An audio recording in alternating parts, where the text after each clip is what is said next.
Hi friends, welcome to Abbas kitchen. இன்னைக்கு நம்ம ஒரு டிஃப்ரெண்ட்டான ரெசிபி செய்யலாம். அதுக்கு நான் இன்ஸ்டன்ட் ஈஸ்ட் எடுத்திருக்கேன். இன்ஸ்டன்ட் ஈஸ்ட் வந்து இந்த மாதிரி ஸ்டாண்ட் மிக்சரோட பவுலில் சேர்த்துருக்கேன். 1 டேபிள் ஸ்பூன் இன்ஸ்டன்ட் ஈஸ்ட் எடுத்திருக்கேன். அது கூடவே 1 டீஸ்பூன் அளவுக்கு உப்பு சேர்த்துக்கிறேன்.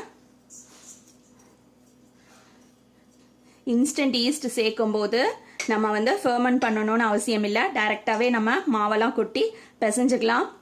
அதே வந்து ஆக்டிவ் ஈஸ்ட் எடுத்தீங்கன்னாக்கா அதை ஈஸ்ட்டை வந்து ஆக்டிவேட் பண்ணிட்டு அதுக்கப்புறமா தான் சேர்க்கணும். நான் இன்ஸ்டன்ட் ஈஸ்ட் எடுத்திருக்கதால டைரெக்டாக போட்டுக்கிறேன். இப்போ இது கூட 1/2 கப் அளவுக்கு சீனி சேர்த்துக்கலாம். நான் சீனி இந்த மாதிரி பவுட்ரு பண்ணி வச்சுருக்கேன். 1/2 கப் சேர்த்துக்கிறேன். பால் வந்து 1 கப் எடுத்திருக்கேன். பால் வந்து நல்ல மிதமான சூடாக இருக்கணும். நல்ல சூடு இருக்கக்கூடாது. நம்ம கை வச்சாக்கா கையில் வந்து அந்த சூடு தெரியணும். அந்த அளவுக்கு தான் இருக்கணும். அது சேர்த்துக்கிறேன். ஃபஸ்ட்டு கொஞ்சமாக சேர்த்துக்கிறேன். 1 கப்பையும் ஃபுல்லாக ஊற்றக்கூடாது. கொஞ்சமாக சேர்த்துட்டு நம்ம மிக்ஸ் பண்ணிக்கலாம்.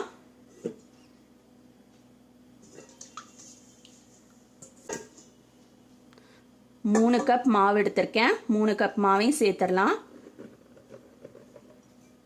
நம்ம வீட்டில் செய்கிற பிரெட்டு பன்னு பேக்கரி ஸ்டைலில் வரணும் அப்படின்னாக்கா கண்டிப்பாக நம்ம இந்த பிரெட் இம்ப்ரூவர் சேர்க்கணும். எந்த கம்பெனி வேணால் சேர்த்துக்கோங்க. இதுலேருந்து நிறைய இல்லை, 1 கப்புக்கு 1 பிஞ்ச் அளவுக்கு எடுக்கணும். அப்போது நான் 3 கப் மாவு எடுத்துருக்கதால இதுலேருந்து நான் 3 பிஞ்ச் எடுத்துக்கிறேன். 3 பிஞ்சுங்கிறது இந்த அளவுக்கு தான் வரும். இது சேர்த்துக்கிறேன். எப்படி நமக்கு பிரெட் இம்ப்ரூவர் முக்கியமோ அதே மாதிரி இந்த குளுட்டன் பவுடரும் முக்கியம். இதுலேருந்தும் 3 பிஞ்ச் எடுத்துக்கணும். நான் 3 பிஞ்ச் எடுத்துக்கிறேன். இது எல்லாமே பேக்கரி ஐட்டம்ஸ் விற்கிற கடைகளில் கிடைக்கும். அப்படின்லாம் ஆன்லைனில் கிடைக்கும். நீங்கள் வாங்கிக்கோங்க. இதை மிக்ஸ் பண்ணிவிட்டு நம்ம ஸ்டாண்ட் மிக்சரில் போட்டுடலாம்.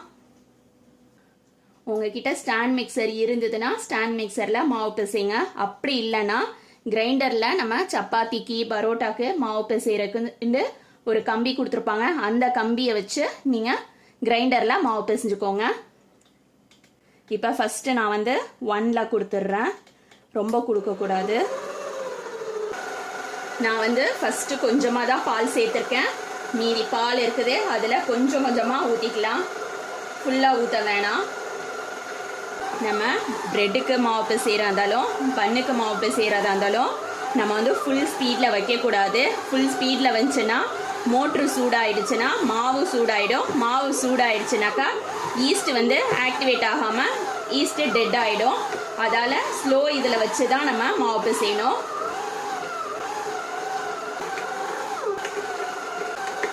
பட்டர் சேர்த்துக்கிறேன். பட்டர் வந்து 2 டேபிள் ஸ்பூன்.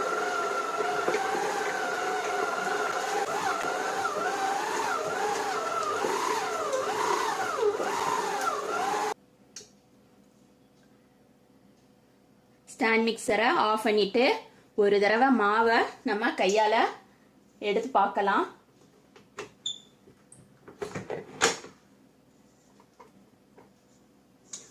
மாவு பாருங்க கெட்டியாக இருக்குது. இன்னும் பிசையணும் நல்லா.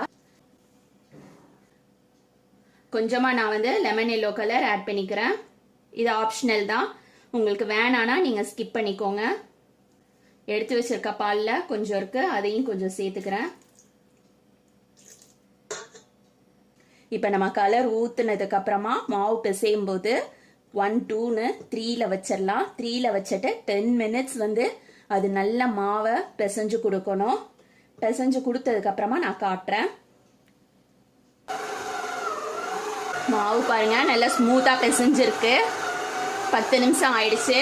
இப்போ நம்ம இதை ஆஃப் பண்ணிடலாம். மாவு நம்ம கையால் பிசைகிறத விட ஸ்டாண்ட் மிக்சர் சூப்பராக பிசைஞ்சு கொடுத்துரும். இப்போ நம்மளோட மாவு ரெடியாக இருக்கான்னு சொல்லிட்டு நம்ம ஒரு டெஸ்ட் பண்ணி பார்க்கணும். ஜஸ்ட் கையில் கொஞ்சமாக எண்ணெய் தேய்ச்சிட்டு கொஞ்சமாக மாவு எடுத்துக்கோங்க. இப்போ மாவு செக் பண்ணிடலாம். கொஞ்சமாக எடுத்து பாருங்கள் எவ்வளோ பெருசாக வருதுண்டு. நம்ம குளுட்டன் சேர்த்துருக்கதால மாவு வந்து இந்த மாதிரி நல்லா விரிஞ்சு கொடுக்கும். இப்போ நமக்கு பன்னு மாவு ரெடி ஆயிடுச்சு. இதை நம்ம ஃபர்மெண்ட் பண்ண விட்டுறலாம். மாவில் கொஞ்சமாக நம்ம டூட்டி ஃப்ரூட்டி சேர்த்துக்கலாம். டூட்டி ஃப்ரூட்டி வந்து நான் 2 டேபிள் ஸ்பூன் அளவுக்கு எடுத்திருக்கேன். போட்டுட்டு கையாலேயே நம்ம பிசைஞ்சு விட்டுக்கலாம். கையில் ஒட்டும் மாவு, அதுக்காக கொஞ்சமாக எண்ணெய் சேர்த்துக்கிறேன்.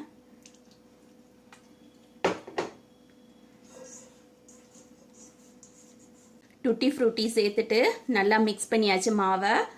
நம்ம பிசைஞ்ச ஸ்டாண்ட் மிக்சர்லேயே கொஞ்சமாக எண்ணெய் சேர்த்துக்கலாம். ஸ்டாண்ட் மிக்சரில் இந்த மாதிரி ஃபுல்லாக எண்ணெயை ஸ்ப்ரெட் பண்ணிவிட்டு நம்ம பிசைஞ்சு வச்சுருக்க இந்த மாவை உள்ளே வச்சிடலாம். ஒரு டவல் போட்டு கிச்சன்லேயே ஒரு ஓரமாக 1 மணி நேரத்துக்கு மாவு வந்து ரைஸ் ஆகிறதுக்கு விட்டுறலாம். 1 மணி நேரத்துக்கு அப்புறமா நான் காட்டுறேன். 1 நேரம் ஆயிடுச்சு. மாவு பார்க்கலாம். மாவு பாருங்க, நல்லா சாஃப்டாக இருக்கு. மாவை ஒரு தடவை நல்லா இழுத்து விட்டு பிசைஞ்சுக்கலாம்.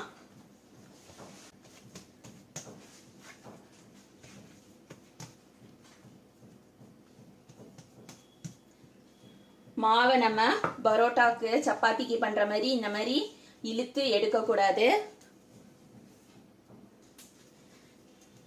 இந்த மாதிரி ஏதாவது ஒரு டூல் வச்சுட்டு கட் பண்ணி எடுக்கணும்.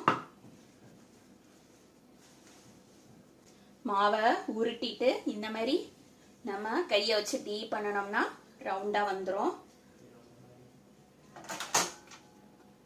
இந்த மாதிரி ஒரு மோல்டு எடுத்திருக்கேன். மோல்டில் எண்ணெய் போட்டிருக்கேன்.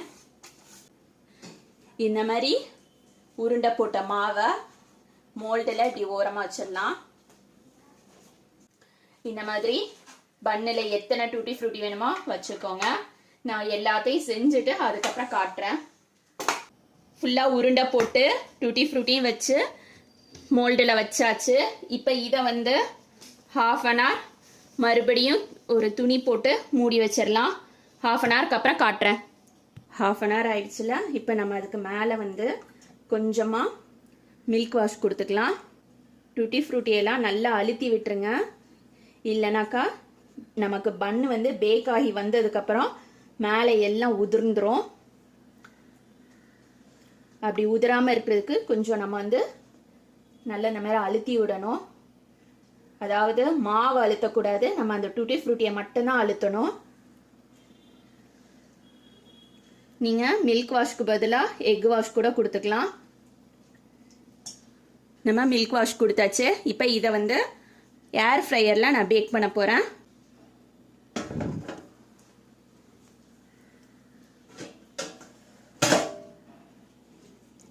ஏர் ஃப்ரையரில் 150 டிகிரி சென்டிகிரேட்டில் 20 மினிட்ஸ் பேக் பண்ணி எடுத்துகிட்டு காட்டுறேன்.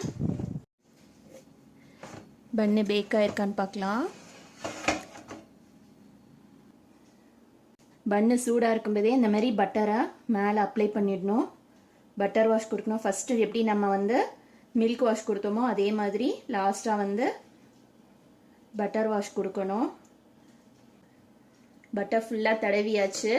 இதை வந்து ஒரு 10 மினிட்ஸ் அப்படி மோல்டுலேயே விட்டுறலாம். மோல்டு வந்து ஆறுனதுக்கப்புறமா நம்ம மாற்றலாம். பன்னை டீமோல்ட் பண்ணிடலாம்.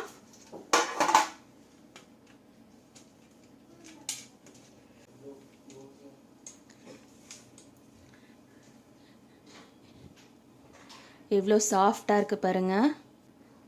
பேக்கரியில் வாங்குகிற பன்னு மாதிரியே இருக்குது பாருங்கள், சாஃப்டாக. இதே மாதிரி நீங்களும் உங்கள் வீட்டில் ட்ரை பண்ணி பாருங்கள்.